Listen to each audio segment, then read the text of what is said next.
Com segunda Timóteo, não é verdade, segunda Timóteo, capítulo 3. Os últimos tempos, os tempos difíceis, os quais já estamos neles, né? Sabe, porém, o seguinte: nos últimos dias sobrevirão momentos difíceis. Os homens serão egoístas, gananciosos, jactanciosos, soberbos, blasfemos, rebeldes com os pais,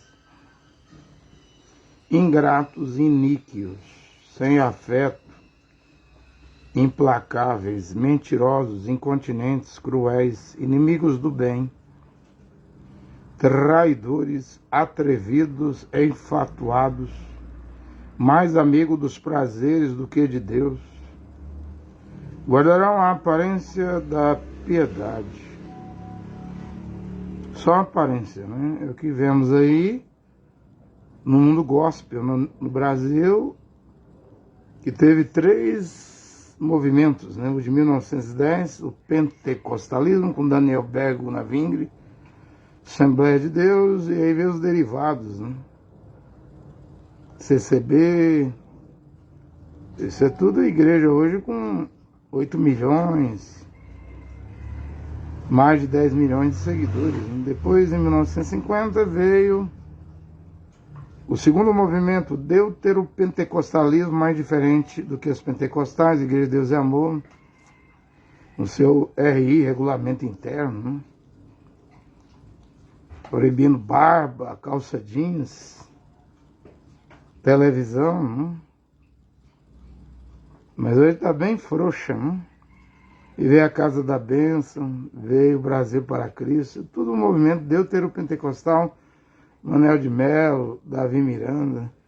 Aí então, em 70, 80, chegou o último dos movimentos e não haverá mais não. É o movimento neopentecostalismo universal, Igreja Universal, em 77, mundial, derivado da Igreja Universal, né, com Valdomiro, internacional, Edir Macedo e R.R. Soares são cocunhados, né? Aliás, quem fundou a Universal foi o R.R. Soares. O Macedo é tão esperto, né, que hoje ele é o dono da Igreja Universal, né, seus 3 milhões de fiéis, né? E tem a internacional do R.R. Soares, tem a mundial. E depois veio esses derivados aí, Videira, Luz para os Povos, Renascer, Fonte da Água, da Vida, Sara, Nossa Terra. Tem nomes bonitos, né? Mas todos os nomes dessas eclésias, igreja, são nomes blasfemos, os quais a besta do Apocalipse 13, quando João a vê ela admirada, a besta do mar, né? Cheia de nomes de blasfêmia, né? Porque a palavra igreja, no grego, quer dizer eclesia, né? Eclésia, né? Que seria chamado para fora, separado do mundo. Mas hoje as igrejas estão no mundo. Hoje mulher pastora aí, Flor de Lis, está presa aí por matar o marido pastor. Hoje nós estamos vendo cantora gospel sendo queimada. Isso aí é só um reflexo de que o mundo gospel só tem aparência de piedade, né? Mas não tem Deus, né? Mas amigo dos prazeres. O prazer é o luxo, ostentação, desses cantores gospels, pregadores, mansões, fazendões, chacrões, roupa nova, sapato novo, paletó e gravata, terno novo, né? Mas vazios de Deus. E Deus não está dentro dessas igrejas. Eu já disse aqui que eu tenho a expectativa, a esperança e espero nascer uma keynesiana. E quando Yehoshua Mashiach, em Mateus 16, diz: sobre esta pedra edificarei minha keynesiana. Ou seja, estando ele de fora das igrejas, Apocalipse 3, 20 e 21, eis que estou à porta e bato. O cristianismo não é dele. Porque Yahushua não matou ninguém, não mandou matar ninguém. A igreja matou. O catolicismo, a mãe do cristianismo, matou 68 milhões de protestantes, né? Fora as cruzadas. Um banho de sangue, não só por Jerusalém, mas até os judeus caíram no fio da espada, né? Nas cruzadas por ordem do Papa. E o cristianismo protestante? João Calvino, Genebra, Suíça, prefeito, mandou prender na prisão o médico Dr. Miguel Serveto. E Serveto foi para a fogueira e Calvino terminou como assassino. William Branham diz, deveria se arrepender, né? E o mundo pentecostal, quantos crimes, quantos homicídios hoje no mundo pentecostal. E o mundo deuteropentecostal, quantos crimes, quantos homicídios, quantas fraudes. E o mundo neopentecostal, os pastorzão com seus Rolex, seus relógios Rolex, seus sapatos, as mulheres cantoras gospel, seus sapatos de 10 mil, bolsa no ombro valendo 20 mil. Ora, isso aí não tem nada a ver com a palavra de Deus. Paulo disse que nada trouxemos para esta vida aqui, a terra, nada levaremos desse mundo. E Paulo terminou abandonado e pobre, né? Livre da boca do leão, disse, estou sendo oferecido como sacrifício, o tempo da minha partida se aproxima. Eu já combati o bom combate, ó Timóteo, vem logo, traga a capa, o manto aí para o inverno, né? E anda depressa, Timóteo. Na última audiência fui livre da boca do leão, mas da próxima eu não escapo mais não. Porque eu combati o bom combate e terminei a carreira. Isso Paulo falou antes da morte. Antes de colocar o pescoço de Paulo num pau de cepo e o carrasco romano vir com machado e decepar o pescoço de Paulo, cabeça para um lado, corpo para o outro lado. Mas Paulo tinha escrito, no primeiro julgamento ali, onde ele foi abandonado, que Deus não impute esse pecado aos irmãos, né? Que me abandonaram. A missão, Paulo viu que a missão estava cumprida. Seu destino, já que ele não estava deixando para trás aqui na terra patrimônio, prédios, catedrais, chácaras, fazendas, mansões, riquezas. Estava indo embora materialmente falando de mão vazia. E sabia que seu destino era o paraíso, o reino celestial, porque Yahushua Mashiach disse, não junteis tesouros na terra, onde a traça corrói e o ladrão rouba, juntai vossos tesouros nos céus, onde estiver vosso coração estará o vosso tesouro. E quando Yahushua, filho de Jeová, pregava, ele não só pregava, mas dava o exemplo. Raposas, Herodes, sua raposa, o rei Herodes. Raposas têm corvil, pássaros têm seus ninhos, e eu não tenho lugar para reclinar a minha cabeça. Ele não só pregava, ele pregava o que ele vivia. Por não ter patrimônio. E Yahushua deu exemplo, e Paulo, Pedro, não tem o ouro. João e Pedro e João em Atos 4. Não tem o ouro para o paralítico coxo, na porta formosa lá do templo. Não tem o ouro. Não tenho prata, o que tem eu te dou, em nome de Yahushua Mashiach, levanta e anda. Muito diferente do mundo gospel, né? Do mundo se diz eclesia no grego. Eu já acredito que deva reaparecer, surgir nessa era efesiana, antes do final de Laodiceia. Estamos na 7ª era da igreja, ela não terminou. Ela não é a mais curta. Ela é muito curta, diz a Mambrana. Se chegarmos a janeiro, vai para 118 anos. Né? Essa última era. E das igrejas, Deus está cansado. E Yahushua está cansado, ao ponto de dizer, estou ao ponto de vomitar-te da minha boca, igreja morna. Então tem que nascer uma Kenesia. A igreja é o nome hebraico, keynesiano, os mandamentos, né? Porque irmão Branham, quando veio, levou a fé aos 12 apóstolos lá de Jerusalém, levou a acreditar em Jesus, embora o nome dele não é Jesus, é Yehoshua, né? Eu, aqui, pela graça e misericórdia de Deus, levo as pessoas a crer no Evangelho de Paulo. A mulher usar o véu em público não é só para orar no quarto ou templo. Aliás, nem templo eu acredito, nem quero saber de templo, né? Quarto parede, Atos 7:48, o Altíssimo Deus não habita em templo, feito por mão de homens. Para que fazer templo? Se Atos 17, Paulo lá em Atenas, na Grécia, no Areópago, 28-31, ele diz: saiba, ó gregos, seus filósofos, o Deus que criou os céus e a terra não habita em templos feitos por mãos de homens. Não é possível ter essa crença hoje de que o Criador dos céus e da terra vai estar dentro de um templo batista. Mesmo com vidraçaria, ar-condicionado, poltronas acolchoadas da Assembleia de Deus, onde o pastor presidente vai inaugurar um templo com um carro, não sei nem citar o nome em inglês, Roy não sei o que lá, brincando de milhões de reais. Eles brincam com dinheiro. Tem dinheiro demais na conta para fazer cerimônias.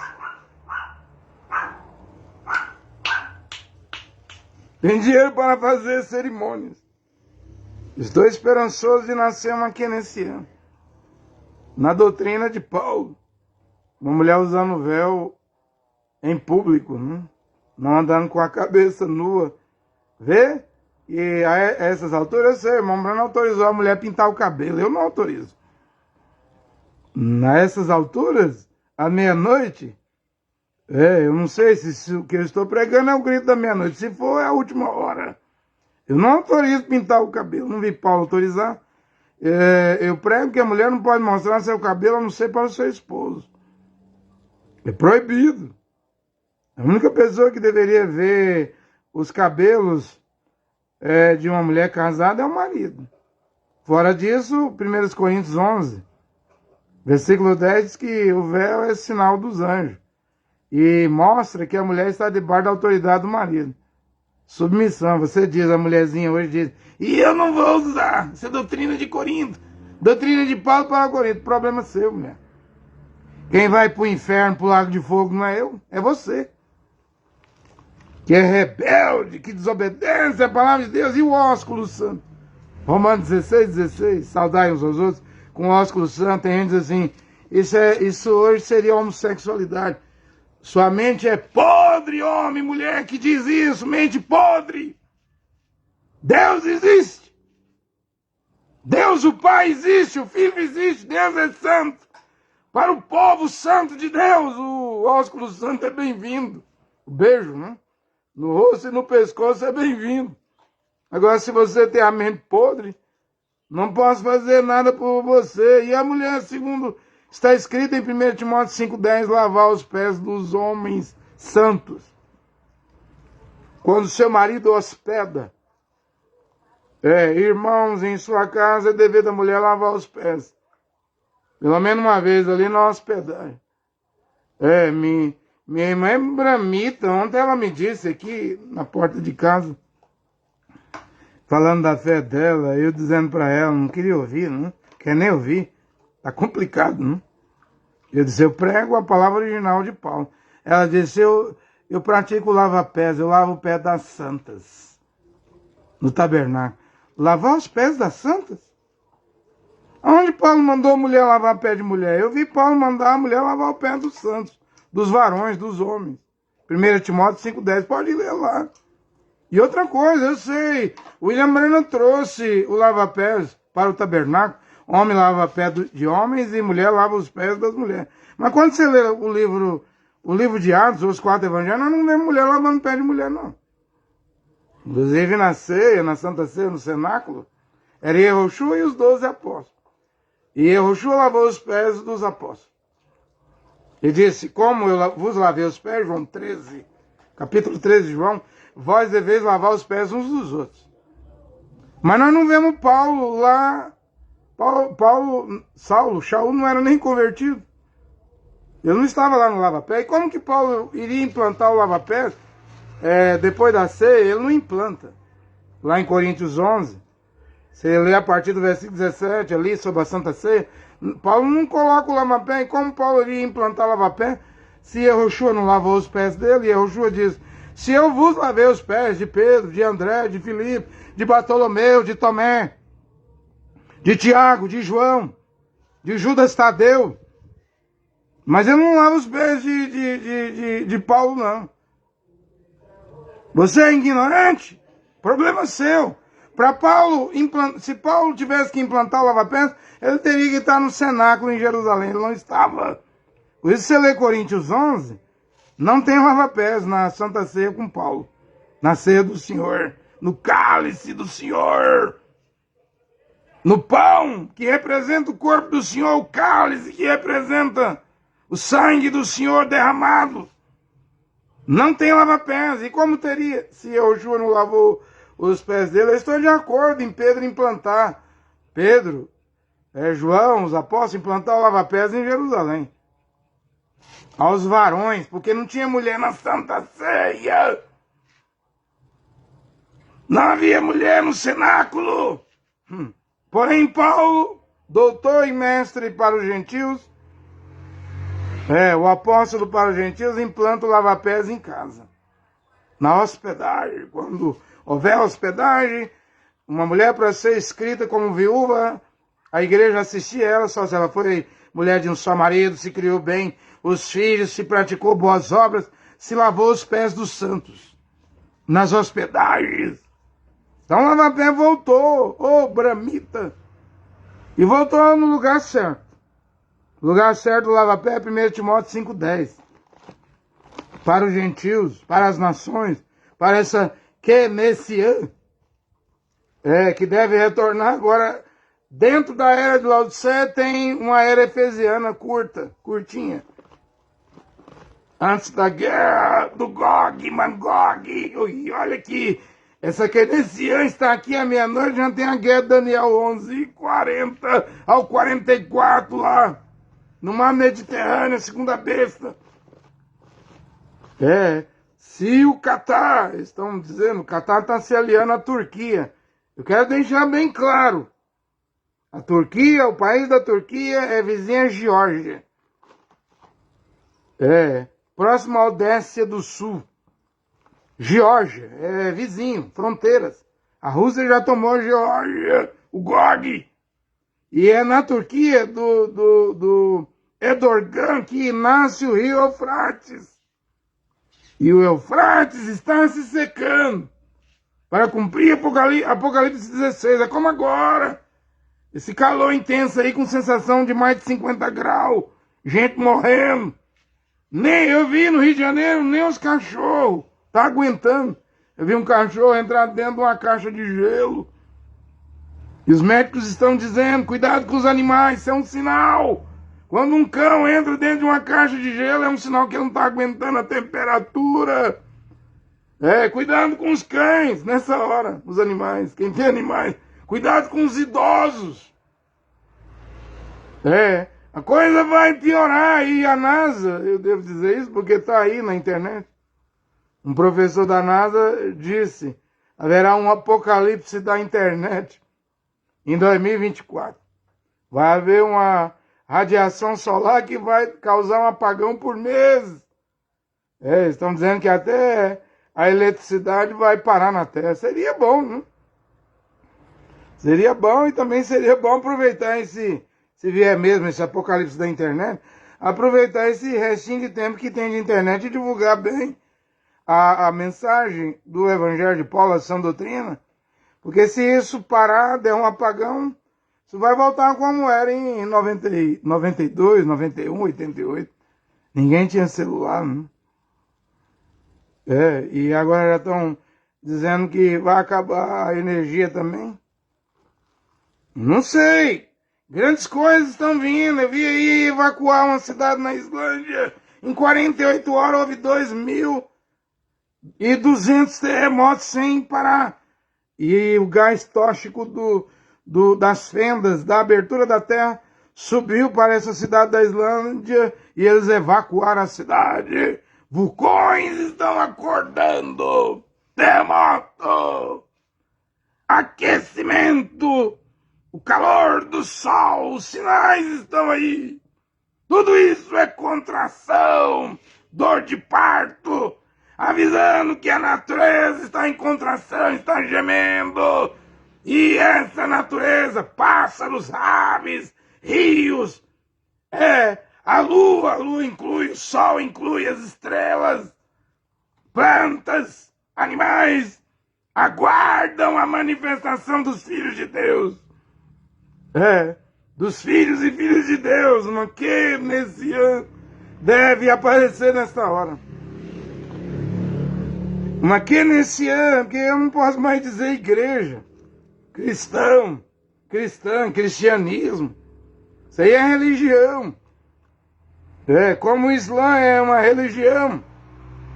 Com seu Deus Alá e vai contra Israel. Futuro das igrejas. Desses que pregam Jesus, se dizem cristãos. Se dizem do cristianismo.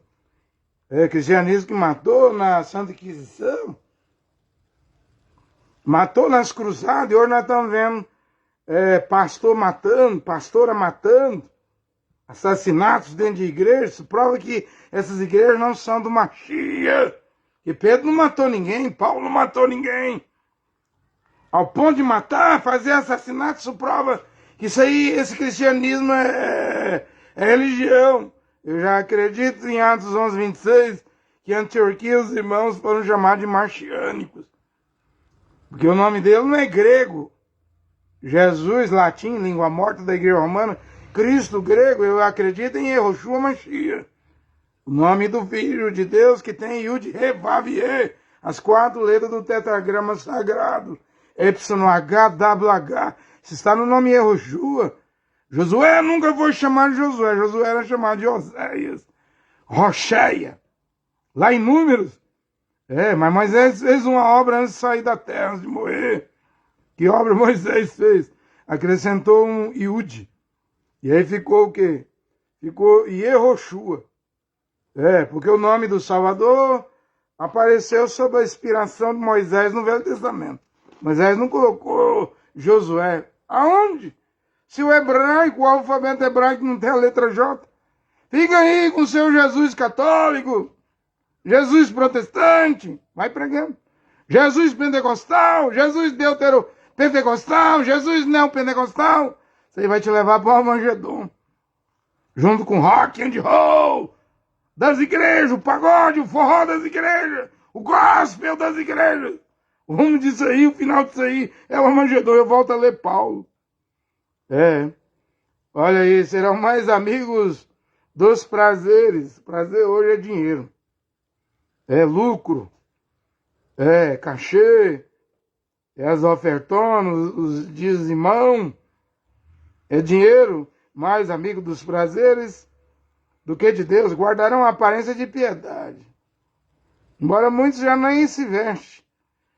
Como um religioso, né? Está escancarado aí a imoralidade, a depravação, a degeneração das igrejas, do cristianismo, dos cristãos e cristãs, está tudo aí já declarado, manifesto. Guardarão a aparência de piedade, negando-lhe, entretanto, o poder. Ou seja, eles não vão crer na Bíblia como a Bíblia diz. E Yoshua disse no último dia da festa lá em João, quem crê em mim, como diz as escrituras, não é como diz o RI, ou a mensagem de tal profeta, Kaku, Joseph Smith, L. Goldwhite, Charles Russell. Não é como diz o estatuto, o RI, regulamento da igreja. E Yoshua diz, quem crê em mim, como diz as escrituras. Deve aparecer um pregador bíblico, um pregador escriturista, porque o último avivamento é o avivamento da palavra. Mambrano diz isso. A noiva volta à palavra antes da vinda do Senhor. esses 7 trovões devem vir. E alguém perguntou, irmão Brano, vai ser fora da Bíblia, irmão Brano? Vai ser extra Bíblia, irmão Brano? Não, senhor. Não pode tirar nada da Bíblia, Apocalipse 22, 18, 19. Não pode acrescentar nada na Bíblia. Se os 7 trovões, quando eles vierem, quando eles aparecerem, ele vai ser a palavra. E Yahushua é a palavra. No princípio era a palavra, o verbo, a palavra. O verbo estava com Deus e a palavra, o verbo, era Deus. Ou seja, ele voltou. Voltou Tobias, voltou Judite, Macabeus 1 e 2, voltou Baruque, livro de Baruque, Eclesiástico, Sabedoria de Salomão. Isso aí é a palavra de Deus que Martinho Lutero retirou, junto com a carta de Tiago. Na verdade, Lutero retirou 8 livros da Bíblia. Mas graças a Deus que ele trouxe Tiago e agora volta de novo 7 livros. A palavra está completa. Quem sabe é os 7 trovões do Apocalipse que deveria rimbombar nesta hora. E Paulo diz aqui, negando-lhe entretanto o poder, afasta-te também desses. Entre esses se encontram os que se introduzem nas casas e conseguem cativar mulherzinhas carregadas de pecado. Ou seja, o sexo está dentro das igrejas, a prostituição, o adultério, a bigamia, a poligamia, essa coisa desenfreada, possuídas de toda sorte de desejos, sempre aprendendo, mas sem jamais poder atingir o conhecimento da verdade. Ou seja, não atinge a perfeição. Não crê em toda a Bíblia, consegue crer até certo ponto, porque não é águia, é abutre. Não é águia, é falcão. Não é águia, é urubu, é corvo. Se fosse uma águia, não discutiria com a Bíblia. As águias conseguem crer na Bíblia, nela toda, sem discutir, sem reclamar, sem murmurar. Mas se crer na Bíblia toda, vamos ter que voltar ao ano 30, ao ano 50, ao ano 64, quando Paulo estava vivo, com túnica.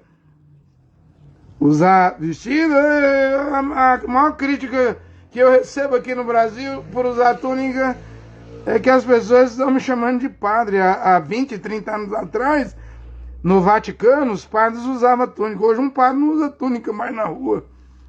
Ele usa as vestimentas aí, comum.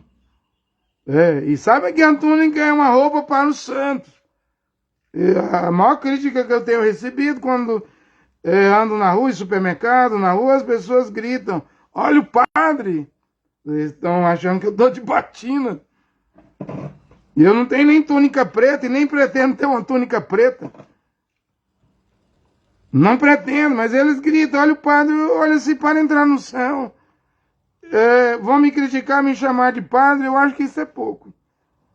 Eles, os marciânicos primitivos, foram devorados por feras, crucificados em cruzes, mortos ao fio da espada. Eles estavam de túnica lá. Fogueiras.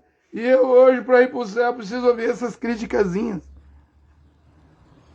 Insignificante nossa pequena e momentânea tribulação. Paulo disse, não há de se comparar com o peso da glória eterna que teremos no céu. Só de pensar que quando chegarmos no céu, acabou o vínculo familiar. Ou seja, se sua mulher for salva, a mulher for salva e o marido for salvo, e os dois se encontrarem no paraíso, no céu, claro que um vai conhecer um outro, vai lembrar um do outro. Como a irmã Rupp lembrou de William Branham. Só que o irmão Branham, quando viu a irmã Rupp, ele viu ela lá no paraíso, na sexta dimensão, ele pensou, agora ela vai me chamar como ela me chamava na terra. Meu querido esposo, mas para surpresa de William Branham, quando Rupp chegou, ela não disse meu querido esposo, ela disse assim, meu precioso irmão Branham. O que quer dizer isso? No céu não tem casamento, os filhos e filhas de Deus não se dão em casamento, serão como os anjos, os filhos da ressurreição. Eles não se casam, então vai acabar o matrimônio. O matrimônio aqui na Terra é um homem virgem e uma mulher virgem. Se não é um homem virgem e uma mulher virgem, não é matrimônio. É união ilegítima. Então esses que estavam casadinhos, certinho na Terra, homem virgem, mulher virgem, levaram o santo matrimônio. É claro que no santo matrimônio, na vida conjugal de um homem e uma mulher, há problemas, há doenças, há dificuldades, há lutas, há provas, mas eles venceram. Se esse marido, essa esposa chegar no céu, quando se encontrarem lá, vão se abraçar sem glândulas sexuais, sem desejo de sexo, porque estarão em um outro corpo e não chamarão um outro de esposa e marido. Vão chamar, vão se abraçar como Mombrana abraçava as irmãs aqui na Terra. Isso não é possível, na minha opinião. Quando essa Keynesian nascer, eu sou da opinião daquela do irmão Brana. O irmão Brana diz assim: irmão, você, homem, fique longe das mulheres.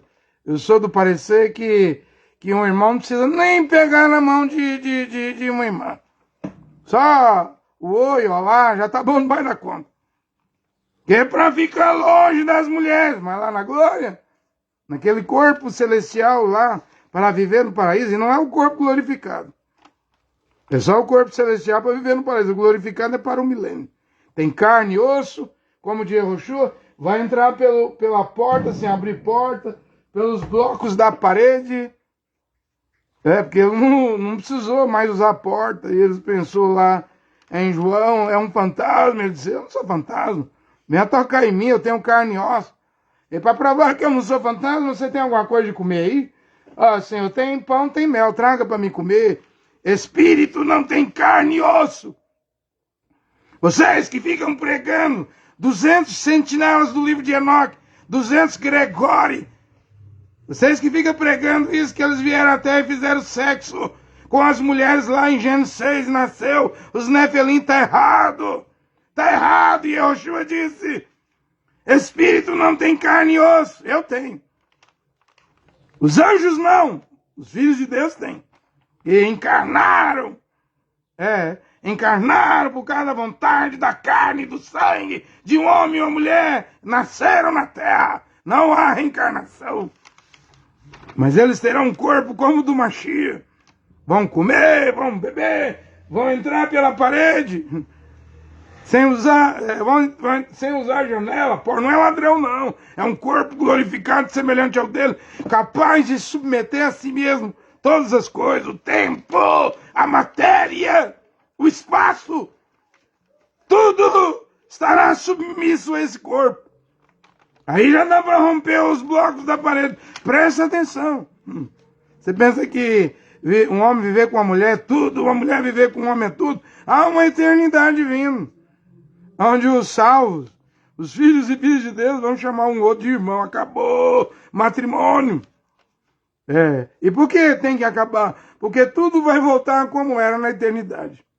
E então, de eternidade a eternidade, os filhos de Deus estarão lá. Quantos anos é uma eternidade? Eu não sei. Eu sei que 24 horas é 1000 anos na eternidade. Mas quantos anos seria uma eternidade? Porque os filhos de Deus vão viver de eternidade a eternidade. Eu não sei quantos milhões de anos é um ciclo da eternidade. Mas os filhos de Deus viverão de eternidade a eternidade. Estamos em tempos difíceis. Eu entrei aí, não sei nem citar o nome, Quai. Estou no TikTok, né? Estou tentando divulgar a pregação, mas também sou de opinião que se um irmão crê, uma irmã crê, deve sair das redes sociais. Então se um irmão crê, uma irmã crê, deve sair das redes sociais? Sim. E você vai ficar dentro das redes sociais? Até, quem sabe, vir o apocalipse da internet aí, ou a perseguição. Eu não aconselho nenhum irmão ou irmã estar em redes sociais. Eu sei que os anjos de Deus entraram em Sodoma. Mas eles eram anjos. Deus tinha confiança naqueles 2 anjos lá. Eles não iriam se corromper.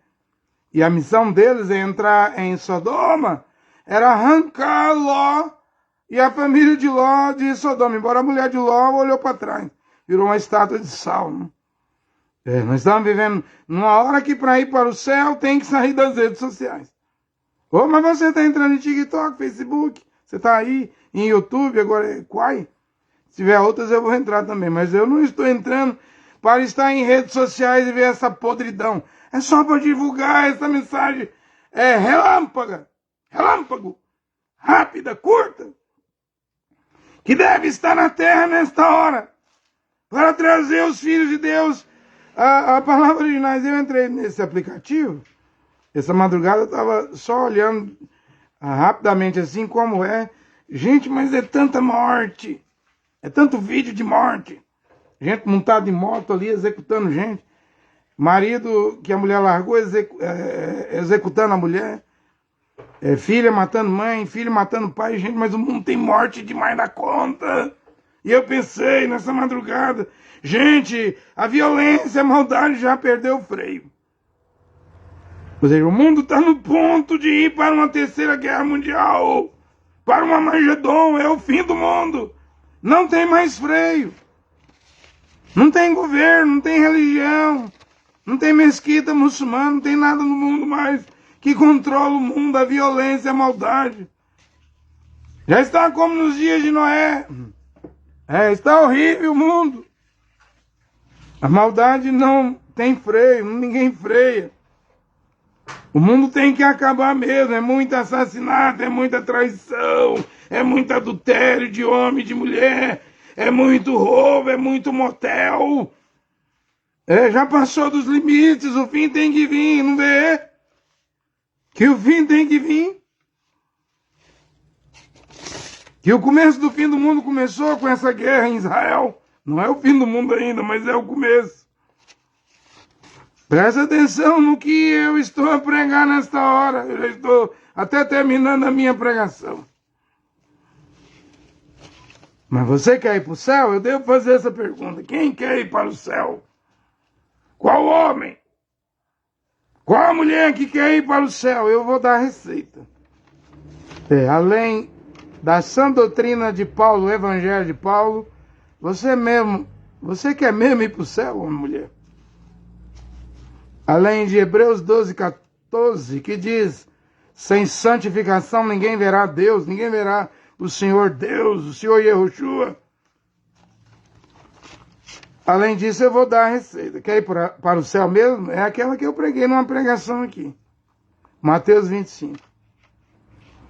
Se vens a doutrina de Paulo, a sã doutrina, ao evangelho de Paulo, aos mandamentos, eu já preguei aí mais de 200, preguei 200 pontos até agora do evangelho de Paulo para voltar. Depois eu vou fazer outra pregação aumentando esses pontos. Mas não vejo que vai ser como Moisés na Torá, que pregou 613 mandamentos. Eu não sei se o evangelho de Paulo teria mais de 600 mandamentos, mas mais de 200 eu já preguei. Se um anjo descendo do céu, Gálatas 1, 8 e 9, pregando o evangelho diferente de Paulo, Paulo disse, considere anátema, maldito. Considere essa pregação maligna, maldita. Essas pregações de igreja, do cristianismo, são malignas, malditas.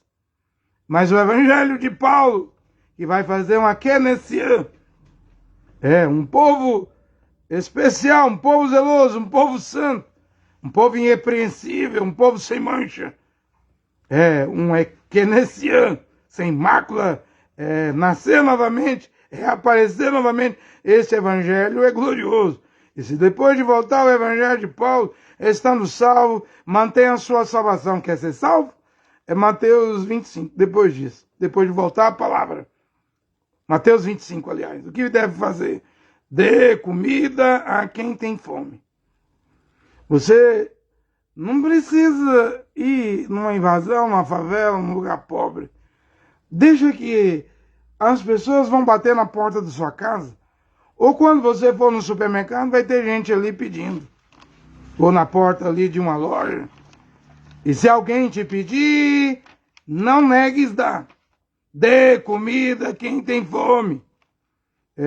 Se você acha, se eu der dinheiro, ele vai gastar, pode usar com cigarro, bebida. Compre comida. Dê pacote de comida às pessoas. E não saia tocando trombeta, não. Deixe só Deus ver. Eu tive fome. Mateus 25. E me deste de comer. Quer ir para o céu?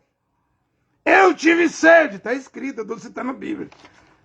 Dentro de um templo, a frieza das igrejas, a mormidão, mornos, a mormidão das igrejas não vai deixar você dar comida a quem tem fome. Eu tive sede, me deste de beber. As igrejas também não dará. Eu estive nu e me deste roupa, hoje é túnica, não adianta dar essas roupas mundanas. Estive nu, quem tiver 2 túnicas, está escrito aí nos evangelhos, dê uma a quem precisa. Se um ladrão arrebatar, roubar a sua capa, dele a túnica está de volta. Alguém diz assim, mas para que usar esse vestido? Eu respondo, é roupa dos santos. Deus mandou usar? Você me pergunta. Mas eu quero fazer, qual o problema? Qual a escritura da Bíblia? Vou deixar essa pergunta aqui. Mostra para mim o livro, o capítulo e o versículo da Bíblia que proíbe usar túnica. E eu pararei de usar túnica e pararei de pregar para usar túnica. Me mostra. E se eu quero usar e os filhos e filhos de Deus querem usar, qual o problema? Você vai ficar mais santo, porque isso é roupa de santo. Estive nu e me deste vestido para vestir. Eu preguei outro dia aqui que João Batista usava um vestido de pele de camelo, não era pele, não, pelos de camelo. Estive doente e foste visitar-me. É só essas 5 coisinhas. Depois de voltar ao Evangelho de Paulo, que uma filha de Deus, um marchiânico, deve continuar fazendo para se manter salvo. Estive doente, foste me visitar. Sai das 4 paredes dos templos e vá aos hospitais, homem e mulher, se você quer ser salvo. Estive preso no presídio.